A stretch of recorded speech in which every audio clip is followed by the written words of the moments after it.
Une autre guerre à Gaza à présent. Selon la défense civile de l'enclave palestinienne, 43 personnes sont mortes ces dernières heures. Plus de la moitié, 26 tuées une fois de plus alors qu'elles attendaient de l'aide alimentaire près du corridor de Netzarim.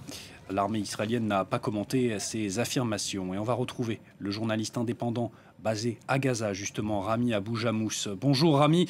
Rami, je le disais, des dizaines de Palestiniens tués ces dernières heures, là encore, pendant une distribution d'aide alimentaire. Oui, ça s'arrête pas ce piège d'aide alimentaire, ça s'arrête pas, c'est presque tous les jours. Ils demandent aux gens de venir accueillir ou bien recevoir des colis ou bien des sacs de farine. Et à chaque fois, il y a des gens ou bien il y a des dizaines de milliers qui y vont. Malheureusement, il y en a pas mal chaque jour, entre 20 et 30 personnes se font tuer dans ces zones-là, surtout dans la zone de Rafah et le corridor de Netzarim.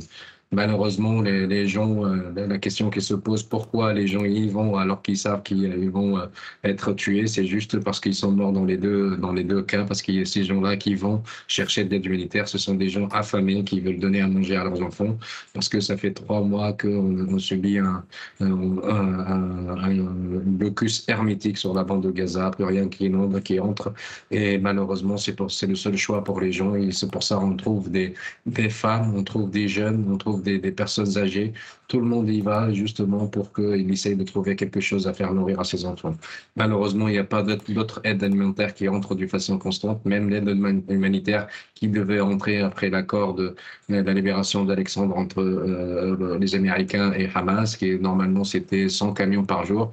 C'est pas du tout ça. Ce qui rentre, c'est tous les 2, 3 jours. On a 20 camions qui passent avec de la farine, mais c'est pas du tout suffisant, surtout dans des conditions de vie très très difficiles pour la bande de Gaza, qui non seulement subissent des massacres et des boucheries, mais aussi qui subissent la famine. Ils n'arrivent pas à nourrir leurs enfants.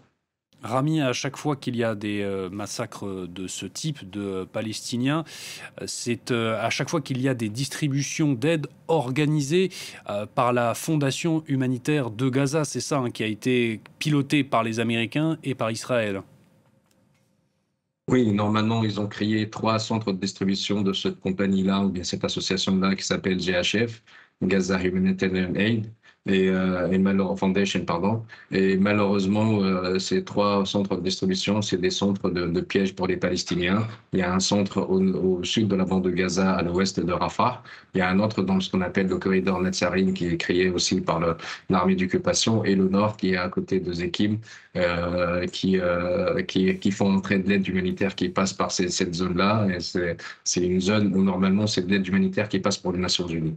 Les 2 points principaux pour la distribution, c'est le corridor de Netzarim et le sud de Rafah. Mais malheureusement, et à chaque fois, il n'y a pas d'organisation. Ils font exprès que ça soit toujours la bousculade pour qu'ils justifient les tirs sur les gens, parce qu'ils peuvent faire autrement, ils peuvent organiser la distribution. On a toujours fait recours aux Nations Unies, des établissements locaux qui peuvent faire la distribution, mais là, ils veulent que ça soit le chaos, ils veulent que ça soit de cette façon-là, ils veulent que ça soit des milliers de personnes qui vont pour se précipiter pour avoir un colis, parce que malheureusement, les premiers servis, les premiers arrivés sont les premiers servis, et toujours trouver un prétexte pour les tuer. Et malheureusement, les gens, ils n'ont pas le choix, ils vont tous les jours. Merci beaucoup Rami pour toutes vos explications. Rami Abou-Jamous, journaliste indépendant basé donc à Gaza. Encore merci à vous.